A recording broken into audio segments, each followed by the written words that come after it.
사랑합니다. 이사야 47장 말씀은 바벨론에 대한 하나님의 심판의 말씀을 하나님께서 주셨습니다.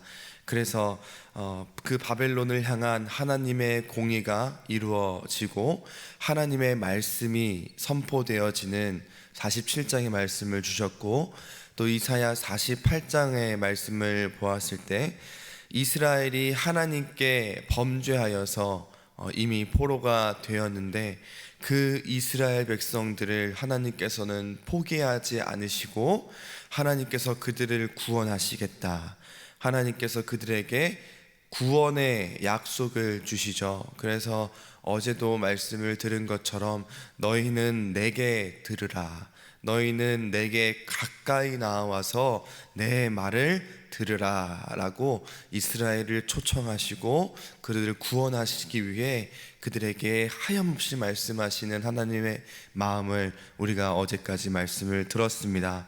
오늘 49장의 말씀에 보면 그 이스라엘을 하나님께서 구원하실 뿐만 아니라 모든 열방, 모든 민족들을 구원하시겠다 하는 하나님의 마음, 하나님의 구원 계획이 선포되어지고 있습니다. 온 열방의 구원, 이스라엘의 구원에만 그치는 것이 아니라 온 열방과 온 인류를 향한 구원의 대상이 확대되어짐이 나타나고 있는 것입니다. 그래서 그 구원이 지금 우리가 앉아있는 이 자리까지 구원이 하나님께서 우리에게 주신 것이겠지요. 그래서 1절 말씀에 보면 섬들아 내게 들으라, 먼 곳 백성들아 귀를 기울이라 라고 말씀하시면서 먼 곳 백성들아, 이것이 얼마나 은혜의 말씀이 아닌지 모르겠습니다. 이 말씀이 없었다면, 이 말씀을 하나님이 안 하셨다면 우리가 이 자리 가운데 설 수 있었겠습니까?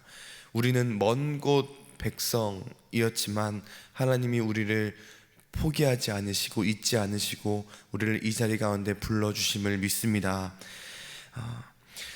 그래서 하나님은 이 구원의 일을 하시기 위해서 하나님께서 어떻게 이 일을 진행을 하시는가, 바로 어떤 한 종을 세우십니다. 그래서 오늘 이 49장 말씀도 종의 노래라고 이제 표현이 되는데, 한 종을 세워서 일하게 하시죠. 그 종은 하나님께서 태에서부터 부르신 종이라 라고 말씀합니다. 그래서 그 입이 정말 날카로운 칼같이 만들었고, 그리고 그를 갈고 닦은 화살로 만드셨다. 하나님의 말씀, 하나님의 능력, 하나님의 일들을 보이시기에 아주 날카롭게 아주 잘 훈련된 종을 세우셨다라는 거죠. 그래서 그를 통해 하나님께서 너희를 이스라엘 영광을 보여주시겠다, 그 이스라엘을 통하여서 영광을 나타내시겠다라고 말씀을 하시죠. 그래서 이제 여기서 이야기합니다. 여기서 나가 누구냐? 여기에서 막 여러 가지 논의들이 있는데, 결국 이제 가장 우수한 말씀은 이 나는 이제 메시아다, 이렇게 결론이 내려집니다. 가장 이제 그런 말씀인데, 아무튼 메시아를 하나님께서 종으로 세우셔서 하나님께서 그 말씀이신 예수님을 이 땅 가운데 보내주셨죠. 그래서 이 말씀은 이제 신약까지 쭉 이어져서 하나님께서 예비하신 독생자 예수 그리스도를 통한 이 열방의 구원을 예언하고 계시는, 말씀하고 계시는 아주 중요한 본문이다 라고 말씀을 합니다. 이것이 이사야로 이 당시에는 이해될 수도 있었으나 결국에는 메시아다라고 우리가 생각을 신구약 말씀을 받은 우리는 그렇게 결론을 내릴 수 있게 되겠죠. 이 부르심에 대한 목적이 있습니다. 부르심에는 목적이 있습니다. 메시아라는 종을 통해서 이스라엘과 온 열방을 향하여 하나님이 어떠한 계획을 가지고 계시는지 알 수 있어요. 그래서 그를 통하여 선포되어지는 하나님의 말씀, 정말 그 이사야나 메시아를 통하여서 날카롭게 잘 훈련되어진 그의 입술과 정말 갈고 닦은 화살과 같은 놀라운 하나님의 말씀이 선포되어지는 것이죠. 그런데 4절 말씀에 보면 그러나 나는 말하기를 내가 헛되이 수고하였으며 무익하게 공연히 내 힘을 다하였다 하였도다 라고 말씀을 하고 있습니다. 얼마나 날카로운 입술로 선포되어지는 말씀이었겠습니까? 이사야든 메시아로 오신 예수님께서 선포하신 그 말씀이 어찌 무익하다 할 수 있겠습니까? 그러나 세상은 그것을 보고 무익하다라고 말할 수 있다라는 것입니다. 예수님께서 이 땅 가운데 오셔서 수많은 기적들을 행하셨지만 결국에는 십자가에 달려 돌아가신 것이죠. 그래서 그것을 보고 네가 유대인의 왕이냐 조롱하는 그런 이방인들의 또 유대인들의 모습들을 우리는 볼 수 있습니다.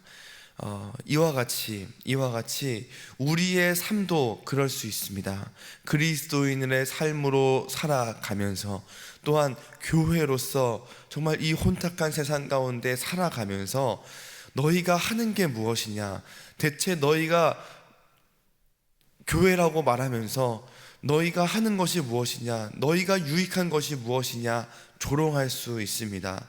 그리고 너희가 하는 것이 미련하다라고 말할 수 있습니다. 무익하다, 공허하다라고 오늘 4절의 말씀처럼 공연히 말할 수 있습니다. 그러나 우리가 기억해야 할 것은 4절 하반절에 보시면 참으로 나에 대한 판단이 여호와께 있고 나의 보응이 하나님께 있도다. 이 말씀을 기억하시길 바랍니다. 아무리 세상이 우리를 보고 형편없다, 아무리 우리를 보고 그것이 그 일을 해서 얻는 유익이 무엇이냐, 그 헌금을 해서 얻는 유익이 무엇이냐, 그냥 부족한 재정을 채워 쓰지 왜 그렇게 미련하게 살아가느냐, 왜 미련하게 그렇게 시간을 쓰느냐, 왜 미련하게 자기 개발을 하지 나와서 기도를 하느냐, 공연히 허무하다, 부족하다 라고 말을 한다 할지라도 그 판단은 우리 여호와께 있음을 기억하시길 바랍니다. 그들이 우리를 향한 판단이 우리의 가치를 정하는 것이 아니라 우리의 가치는, 우리의 귀중함은, 우리의 판단은 오직 여호와께 있음을 믿습니다. 그래서 세상이 어떠한 말을 우리에게 하여도 하나님께서 우리를 아름답다 말씀하시면, 하나님이 우리를 좋다 말씀하시면 그걸로 된 것인 줄 믿습니다. 여호와의 판단이 우리에게 있고 나에 대한 판단이 여호와께 있고 나의 보응이 하나님께 있음을 고백하는 우리 믿음의 우리 모든 우리 교우들이 되시기를 간절히 축복합니다. 그러므로 이제 5절에 넘어오면 그러므로 내가 여호와 보시기에 영화롭게 되었다. 나의 하나님은 나의 힘이 되었다 라고 우리가 이렇게 고백할 수 있는 것입니다. 나에 대한 판단이 다른 이가 아닌 하나님께 있음을 고백할 때 그러므로 내가 여호와 보시기에 영화롭고 나의 하나님은 나의 힘이 되셨다. 이것이 우리 인생의 결론 되어지고 목적 되는 우리 모든 인생 되시기를 예수님의 이름으로 축복합니다.